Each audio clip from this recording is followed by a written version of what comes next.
नमस्कार दोस्तों, मेरा नाम है विनय। फ्रेंड्स, जो यूपीएसटीएस का सिलेबस था फ्रेंड्स वो कंप्लीट होने वाला है। केवल 3 जो योजनाएं बची थी फ्रेंड्स, वही 3 बाकी हैं। तो इस वीडियो के माध्यम से मैं तीनों करवाने का प्रयास करूंगा। तो जो वहां से पब्लिक हेल्थ वाला चैप्टर था 20 नंबर का, अब इस वीडियो को देखने के बाद आपका जो पूरा चैप्टर है वो थ्योरी का कंप्लीट हो जाएगा।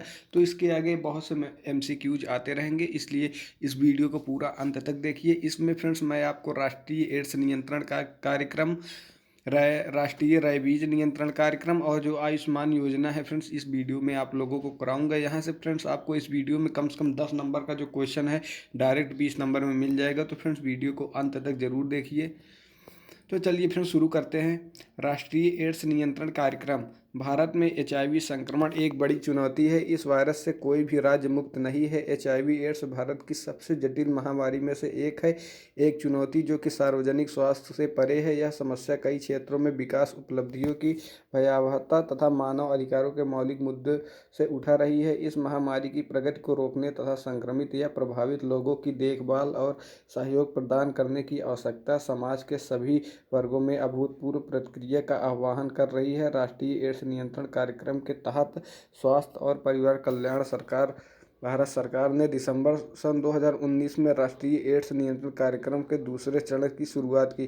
तो यहाँ से आपका एक क्वेश्चन बन जाता है कि इसके दूसरे चरण की शुरुआत कब हुई। तो सन 1999 में इसकी शुरुआत हुई। कार्यान्वित एवं नया राष्ट्रीय कार्यक्रम को एक नया दृष्टिकोण के दहलीज पर देखता है, जो कि राज्यों को महामारी पर प्रतिक्रिया देने का उत्तरदायित्व लेने के लिए प्रोत्साहित और सक्षम करने पर केंद्रित करता है। यह सरकारी, गैर सरकारी संगठनों और नागरिक समाजों के बीच बढ़ती साझेदारी का भी नेतृत्व कर रहा है। जो फ्रेंड्स इस योजना का उद्देश्य है उसे आपको बता देते हैं।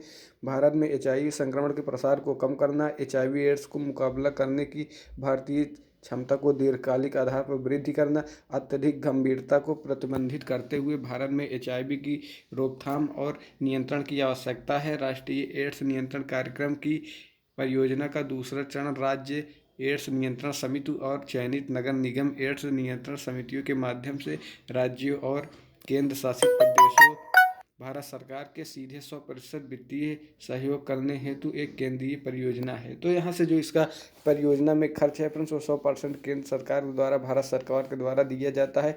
तो यहाँ से आपके ये उद्देश्य हैं, ये भी इम्पॉर्टेंट है, आपके क्वेश्चन इससे बन सकते हैं। तो चलिए फ्रेंड्स दूसरी योजना के बारे में आपको बता देते हैं। फ्रेंड, जो दूसरी योजना है राष्ट्रीय रेबीज नियंत्रण कार्यक्रम। रेबीज एक तीव्र वायरस विषाणु जनित रोग है। इसमें फ्रेंड्स आपका यही एक क्वेश्चन बन जाता है कि जो रेबीज है वह किससे किसे कहते हैं। तो ये विषाणु वायरस जनित रोग है। यहाँ से एक क्वेश्चन आपका बन जाता है, जो कि मनुष्य सहित लगभग गर्म खून वाले जानवरों में घातक एंसेफ्लाइटिस का एक कारण है। यह वायरस जंगली और कुछ घरेलू जानवरों में पाया जाता है। यह वायरस जंगली या पालतू जानवरों के काटने पर लार के द्वारा दूसरे जानवर तथा मनुष्यों में काटने, खरगोश, कटी फटी त्वचा और श्लेष्मा झिल्ली के संपर्क में आने से होता है। तो फ्रेंड, जो हमारे त्वचा की श्लेष्मा झिल्ली होती है, अगर उस पर इसका संक्रमण आता है तब ये ज़्यादा तेज़ी से फैलता है। तो इसको भी आपको नोट डाउन कर लेना है। भारत में मनुष्य रेबीज के लिए लगभग 97% कुत्ते, उसके बाद बिल्ली 2% और अन्य 1% उत्तरदायी है। तो भारत में सबसे ज़्यादा यह कुत्तों से फैलता है। तो यह 97% इसका आंकड़ा है, इसको भी आपको नोट डाउन करके रखना है। यह रोग पूर्णतः जानलेवा है तथा शायद सभी संक्रामक रोगों में सबसे ज़्यादा दर्दनाक और भयावह है। इसमें रोगी प्यास और पानी में भय, हाइड्रोफोबिया, जिसे हाइड्रोफोबिया कहते हैं, पानी के डर लगना, इसे हाइड्रोफोबिया नामक बीमारी भी कहते हैं। इसको भी आपको इम्पॉर्टेंट है, याद रखना है। सौभाग्यवश यदि जानवर के काटने को उचित तरीके से समय पर प्रतिबंधित किया जाता है तो रेबीज के विकास को काफ़ी हद तक रोका जा सकता है। इस संबंध में जानवर काटने के मामले में पोस्ट एक्सपोजर उपचार सबसे अधिक महत्वपूर्ण है। राष्ट्रीय रोग नियंत्रण केंद्र, पूर्व के राष्ट्रीय संक्रामक रोग संस्थान, दिल्ली, WHO रेबीज महामारी विज्ञान केंद्र के तहत कार्य करता है, जिसे रेबीज के लिए पोस्ट एक्सपोजर पद्धति में एकरूपता लाने के लिए राष्ट्रीय दिशा निर्देश तैयार करने के लिए वर्ष 2002 में विशेषज्ञों के परामर्श के लिए सम्मेलन आयोजित किया था।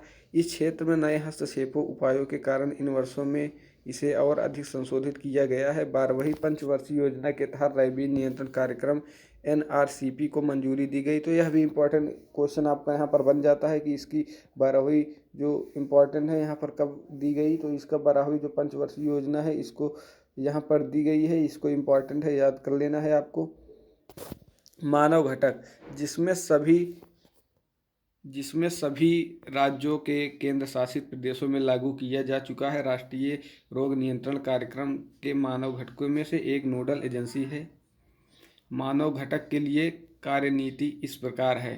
स्वास्थ्य पेशेवरों का प्रशिक्षण, इसमें किस प्रकार से आपको रणनीति तैयार करनी है उसके आधार पर आपको यहाँ से क्वेश्चन बनेगा, तो इसको आपको एक एक क्वेश्चन को नोट डाउन कर लेना है। कोशिका संवर्धन टीकाकरण के इंस्टॉलेशन, इंजेक्शन त्वचा के टीके के उपयोग को कार्यान्वित करता है। मानव रेबीज की निगरानी को सुदृढ़ करना, सूचना शिक्षा और संचार प्रयोगशाला को मजबूत करना। इस जानवरों के घटक कहाँ कहाँ है, तो फ्रेंड्स जिसे हरियाणा चेन्नई में पायलट परीक्षण निम्न स्तर पर किए जाने वाला परीक्षण किया जा चुका है। भारतीय पशु कल्याण विभाग पर्यावरण और वन मंत्रालय कार्यक्रम के जानवरों के घटक के लिए नोडल एजेंसी है। जानवर घटक के लिए कार्य नीति किस प्रकार की होनी चाहिए, तो यहाँ पर फ्रेंड्स कुत्तों की जनसंख्या पर सर्वेक्षण करना चाहिए, कुत्तों का सामूहिक टीकाकरण करना चाहिए, कुत्तों की जनसंख्या पर प्रबंधन लगाना चाहिए, निगरानी सुदृढ़ करना चाहिए। तो यहाँ से ये टॉपिक आपका कंप्लीट हो जाता है। यहाँ से जो जो इम्पोर्टेंट क्वेश्चन जहाँ जहाँ से बनेंगे मैंने आप लोगों को बता दिया है, तो फ्रेंड्स आपको उसको सही से नोट डाउन कर लेना है। ये जो लक्षण होते हैं फ्रेंड्स, ये जो बीमारियों के नाम होते हैं और ये योजनाएं कब लागू की गई है, यहीं से क्वेश्चन आपके ज़्यादातर एग्जाम में बनते हैं। तो अगली जो योजना है फ्रेंड्स, आयुष्मान भारत योजना है। मोस्ट इंपॉर्टेंट क्वेश्चन है, मोस्ट इंपॉर्टेंट योजना है। यहाँ से आपका पक्का 5 नंबर या 3 नंबर के क्वेश्चन यहाँ से बनेंगे, तो इस योजना को पूरा ध्यान तरीके से पढ़िएगा फ्रेंड्स। प्रधानमंत्री श्री नरेंद्र मोदी जी के सार्वभौमिक स्वास्थ्य कवरेज यूएचसी के लक्ष्य को प्राप्त करने के लिए राष्ट्रीय स्वास्थ्य नीति 2017 के हिस्से के रूप में आयुष्मान भारत योजना या दीर्घ आयु भारत एक राष्ट्रीय पहल की शुरुआत की गई। इस पहल में सतत विकास लक्ष्यों और इसकी रेखांकित प्रतिबद्धता को पूरा करने के लिए हस्तरूपा पर डिजाइन विकसित लाइनों पर डिजाइन किया गया है, जिसमें किसी को भी पीछे नहीं छोड़ा जाएगा। यह कम वित्तीय स्थिति वाले लोगों की रोग कल्याण, निःशुल्क दवा और नवोदित सेवाओं की गुणवत्ता को बढ़ोतरी पर केंद्रित है। इस योजना में नवीनतम सामाजिक आर्थिक जातिगत जनगणना के आधार पर भारत में गरीब, ग्रामीण क्षेत्रों के सुविधाहीन परिवारों और शहरी विकास में कुछ पेशेवर लोगों पर निर्धनता, गरीबी रेखा के नीचे के परिवार बीपीएल को शामिल किया गया है। आयुष्मान योजना के अंतर्गत स्वास्थ्य क्षेत्र की 2 प्रमुख योजनाएं इस प्रकार हैं।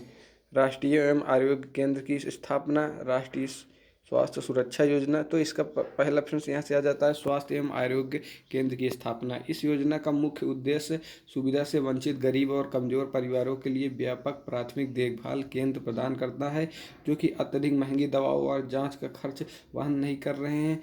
स्वास्थ्य एवं आरोग्य केंद्र निःशुल्क नैदानिक दवाओं और आवश्यक दवाओं तक पहुंच प्रदान करेगा।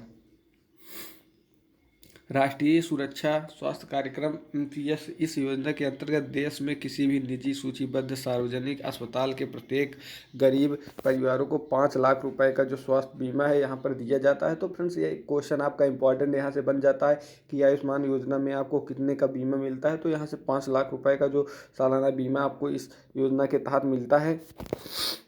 यह किसी भी प्राथमिक और तृतीयक स्वास्थ्य देखभाल केंद्र में लाभार्थी को नकद रहित उपचार प्रदान करता है। यह भारत के राज्यों के साथ सहकारी संघवाद के सिद्धांत पर आधारित है। इस योजना में कार्यान्वयन के लिए राज्यों को एक राज्य स्वास्थ्य एजेंसी एचएसए स्थापित करनी होगी। इसका मुख्य उद्देश्य गरीब परिवारों के कल्याण पर ध्यान देना है, जो कि वित्तीय बाधाओं के कारण उचित देखभाल और उपचार तक पहुंचने में विफल रहते हैं। यदि उम्मीद है इस योजना के अंतर्गत 100 मिलियन से अधिक परिवारों को लाभान्वित किया जाएगा। तो यहाँ से आपको क्वेश्चन बन जाता है अब तक कितने जो रोगी है इनको ये योजना का लाभ मिला है। तो 100 मिलियन से अधिक लोगों को इसका लाभ मिल चुका है। तो आप यहाँ से नोट डाउन कर सकते हैं। राष्ट्रीय स्वास्थ्य बीमा सुरक्षा एनपीएस से पहले ही चल रही स्वास्थ्य बीमा योजना और वरिष्ठ नागरिक बीमा योजना को भी इसमें मिला दिया गया है। इसमें कई योजनाओं को जो शामिल कर लिया गया है, तो यहाँ से भी इम्पोर्टेंट क्वेश्चन बन जाता है।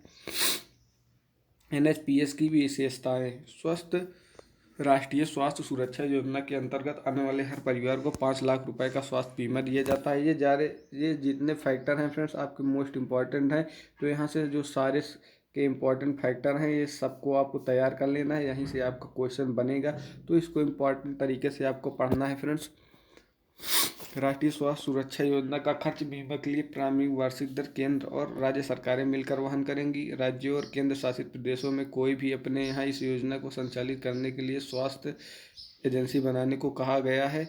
इस योजना में 100 मिलियन से अधिक परिवारों को लाभ मिल सकता है, जिसमें भारत की आबादी का 40% से अधिक हिस्सा शामिल है। राष्ट्रीय स्वास्थ्य सुरक्षा योजना को पेपरलेस बनाने और कैशलेस भुगतान को प्रोत्साहित करने के लिए स्वास्थ्य और परिवार के कल्याण मंत्रालय में न्यूटू इसके साथ साझेदारी की है। तो यहाँ से जो आपका फ्रेंड्स ये वाला चैप्टर था वे भी कंप्लीट हो चुका है। तो आपको वीडियो कैसा लगा हमें कमेंट में ज़रूर बताइए। आगे ऐसे ही टॉपिक और एमसीक्यूज हम आपके लिए करवाते रहेंगे। तो फ्रेंड्स हमारे वीडियो को ज़्यादा से ज़्यादा शेयर कीजिए, जिससे हमारे चैनल को भी सपोर्ट मिले और हम ऐसे ही ऊर्जा के साथ आपके इस वीडियो को बनाते रहें और आपको इस एग्ज़ाम को क्रैक करने में मदद करते रहें। तो thanks you for watching friends.